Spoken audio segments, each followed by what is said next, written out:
Current photovoltaic panels have been going for many years. Yes, the solar cells have changed, but the design of the solar panel has not changed much.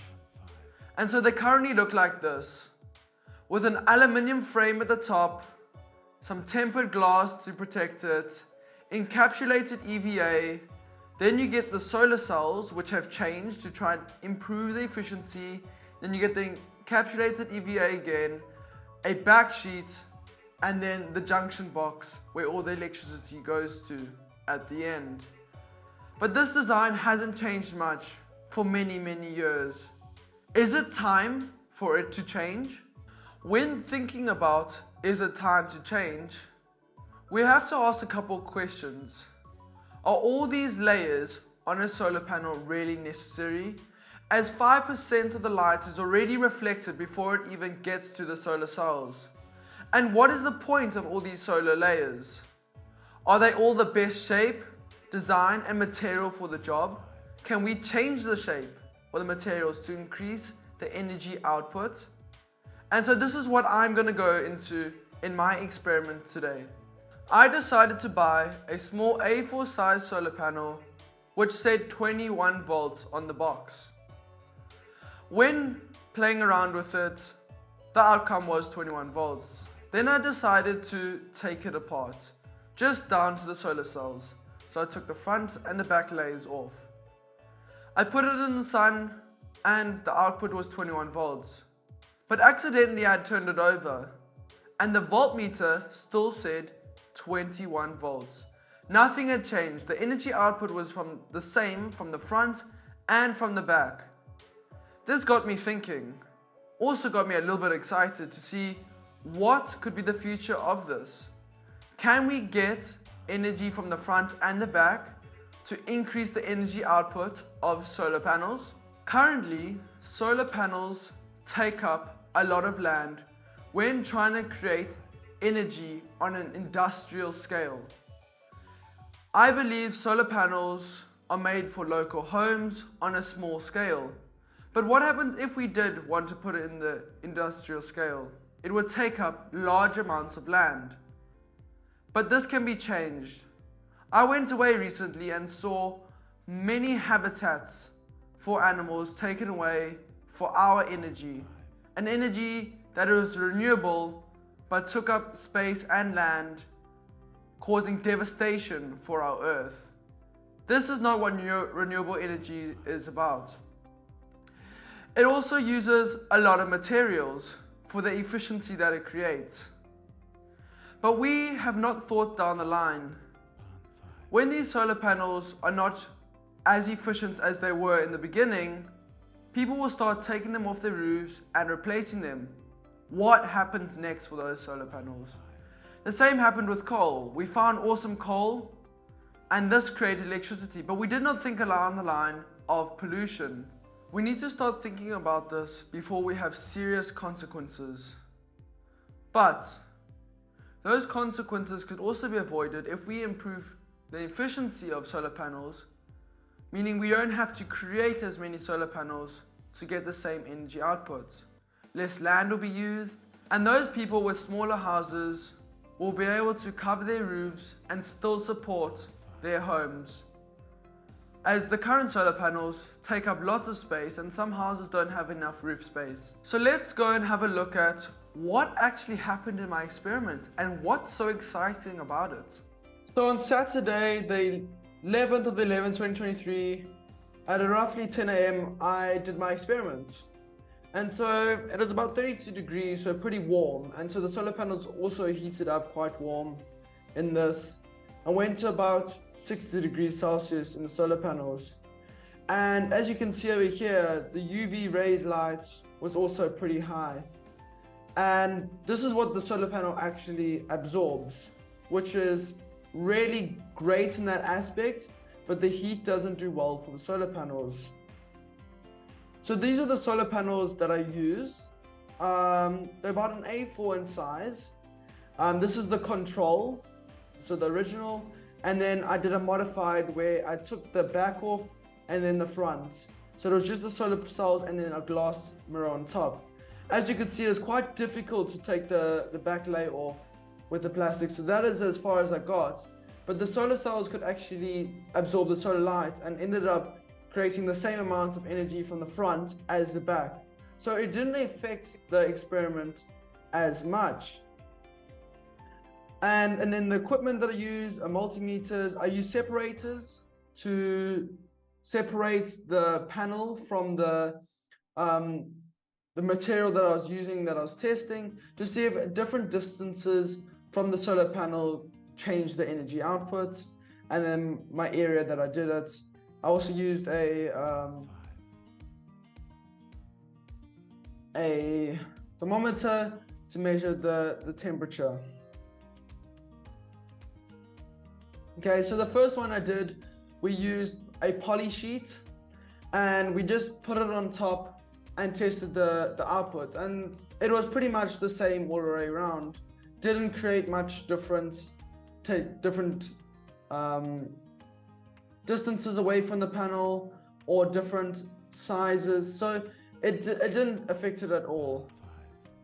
And then if we move to the above, we also put a one-way glass, and this was something with a less fortunate outcome. In fact, it was really negative, but I had done this in testing because I was hoping to trap photons inside and create more of an energy output, but this didn't go well because, as you can see, in fact in this photo over here with it on the table, you can see it actually reflecting the light rather than absorbing the light and reflecting it within the solar panel, and that happened on both ways. And then we just used a normal piece of glass, and also nothing much changed. And so we're just testing this output to see if what changes and what ways we could create more energy output. And then we use the mirror underneath. What happens if we use light underneath to create more of an energy output? As I said in the beginning, we're testing and I by accident turned it over and it created the same amount from the back as the front. So what happens if we took light from the back and put it through the back as there was light coming to the front? Will it change the energy output? And in the mirror, there wasn't really great results. And I'm still having a look why, but I believe that there wasn't enough light going through. But also, light wasn't coming around and it wasn't getting the proper output of light as it should have. And then a normal whiteboard, which I used, which actually normal solar panels have. They have that white sheet at the back, which also reflects a bit of light out to try and reduce the heat, because white reduces heat, but it also does reflect a little bit of light. Also, no major outcomes. This is where everything got exciting. I bought a zigzag mirror. They were 10 centimeters in length with 90-degree angles. And this is the comparison, the control with a 22.8 volts, but then I managed to get 23.4 volts out of it, which is a huge difference.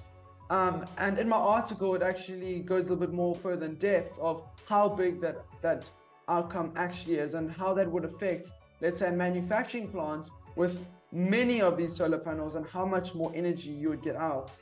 And then I tried turning it around. The reason why I think this was more of an output and got more energy output is because light was able to come in through the sides, but also come in through the solar panels and reflect at 90-degree angles, which I'll show you a little bit more of. So if we zoom out, that's roughly what I did. But this is where the real results got going. If you look here, the original with the 22.8 volts, and then my design with 23.4 volts. This is the real outcome, and this is the exciting outcome that I would love to take further and see how we can improve it and take it more into a larger scale and see if we can improve the efficiency just by design, but not by the solar cells. And so this is a short video of what I believe the light does, just bouncing off 90-degree angles into the back of the solar panel, as light can also go around. And then this is just a comparison. I think it's nice to have a visual of what actually went down in the experiment, and it's just a table with all the values. But if we actually look at this graph, you can see that the 19-degree zigzag mirror how high it went compared to the others. And then the one-way glass, how much of a negative output it had, which is also rather interesting and something that we can take further. So that's roughly what I did in my experiment. There is an article on it where you can read a little bit more about it, and it's a little bit more depth. But it was rather exciting, got some really positive results, and yeah, we can see where it goes from here. After the very positive outcome of this experiment, which was pretty exciting, I would say, there's a couple of things we need to think about. What can we do to implement this into the lives of everyone else? There's a couple of things that we have to consider, which is the cost, the manufacturing processes, transportation, and installation. I think these things we have to look at as well, because the size might change, because zigzags take up space, but the materials might change too. But I don't believe cost will be a huge problem, as mirror doesn't cost much, unless we find a new material to make it even better. But for now, I think we are on the right path. So what are the next steps? We need to see if we need to change the size of the zigzags or the degree of the angle of the zigzags to see if this creates more of an energy output. Also testing different materials. But then we also need to test if our results are truly valid, where we'll do this test over and over again. I did this test twice and got these outputs, so I'm pretty happy with that so far. But is it worth it putting in the real world for the amount of energy more it has created? And these are questions we have to ask ourselves. Is it worth it? I believe it is worth it, because the more energy output you have for a similar price, because not much has actually changed, I believe this truly would be worth it. But let's see what happens from here. This just shows that you don't have to only change the solar cells, but you can also change the design, and that the design is also very important, as light could be reflected or absorbed, or just moved around in a different way to create more of an energy output, like what we did here today. I do believe solar cells should be improved, and we're looking at perovskite cells currently, and those look like they're going to take off soon. We need to do more testing, but I think also another big thing is temperature. Temperature means a lot. My solar panels got up to about 60 degrees in the heat, and maybe that did affect the testing. So I did do it on a different day, which was cooler.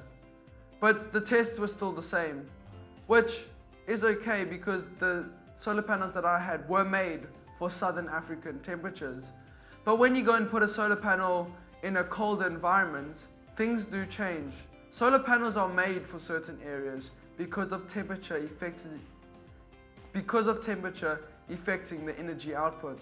This was a great, exciting experiment, and I hope you learned a little bit about changing the design of a solar panel. This experiment had great results, and I'm excited for the future. Thanks for watching.